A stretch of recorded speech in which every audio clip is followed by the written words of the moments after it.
Good morning and welcome to Test Garden Tuesday. Today I wanted to make a case for beans in your garden. There are so many different kinds of beans out there, and they generally are separated into two different categories. So one is like the pole beans, like you think of the Jack and the Beanstalk beans, where they're gonna climb up a pole or some sort of trellis, and they'll be like 6 or 8 feet tall. Or bush beans that are more bushy, like the name suggests, and those are shorter. They're going to be maybe about this tall.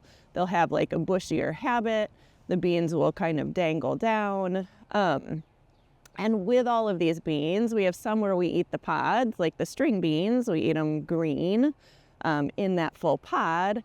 And then there's the shelling beans. So the beans that you think of, like when you go to the grocery store, you buy them in a bag. And so like pinto beans or black beans or cannellini beans or like any of those hard dried beans that you end up soaking and cooking. So today is kind of a day where I'm going to suggest that you pick a lane. If you are not going to be in school over the summer and no one is going to be available to tend your garden, then I suggest that you do some sort of bush bean. Beans are nitrogen fixers, so they're going to bring nitrogen into your soil. And so that's going to help give a little bit more nutrients for when you come back in the fall and can plant like a salad garden again. But this way, if you plant beans now, then those will be able to, and especially the ones that are the shelling variety, you can leave those all through the summer. That way you're also covering the soil so that other like weed seeds and things, or at least fewer weed seeds, will blow in. And then, occasionally you can come and check on them or have somebody check on them over the summer. They will need some water. But they can deal with like a little less water than other plants can. So that's a really great thing, at least for part of your garden. If you are not going to be in school or no one will be tending your garden over the summer. If you are going to be in session over the summer and you will have students out in the garden, then doing the pole beans is a really fun thing. And then you can work on trellising and do some stem projects and watch them grow and figure out ways for them to grab onto some sort of trellis. That's a fabulous option.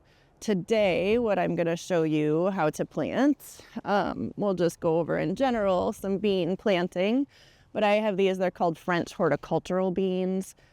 These are beans that typically are eaten as shelling beans. You can eat them as string beans if you harvest them young enough. They are bush beans that are a little bit taller than typical, so they can get up to about 2 feet tall. But they're really beautiful. They kind of have a speckly coat to them, which is really neat. And they're a little rounder than many beans that you usually see. So I think one thing to always remember is that you do, right, it's like one seed, one plant. So, and they don't need to go very deep. So just about twice, 2 or 3 times is the width of the seed that they can go under. So I like to put them where my irrigation is, and I just poke them down a little bit and cover them up. But you probably want about to give at least 6 inches between them. And they'll go like this. And I'll continue just to kind of plant them in 2 different rows. That should give them enough space. And then it's easier when you come into weed, you can just weed between those rows.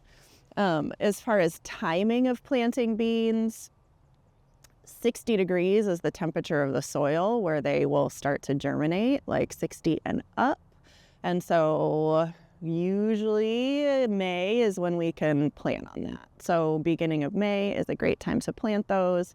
Other things that you can plant then are like cilantro, some different flowers start, like borage, and some of the earlier sunflowers you can start then. If you are going to be staying, if there's students on campus, then you can do still some of our cool weather crops in the beginning of May. So the root vegetables, leafy greens, things like that. You can do another round of those now. Just kind of with gardening, timing is really important and temperature is really important. So planning out kind of the staging of what you do is really helpful. But especially if we're trying to get things ready for certain times for students, we kind of have to do some backwards planning on that. So yeah, try out some beans, be really creative, match the culture of your students with the types of beans that they eat. So many different countries eat beans, and just a wide variety of them. So talk to your students, see what they're eating at home, and see what you can put out in your garden. So thanks for coming today.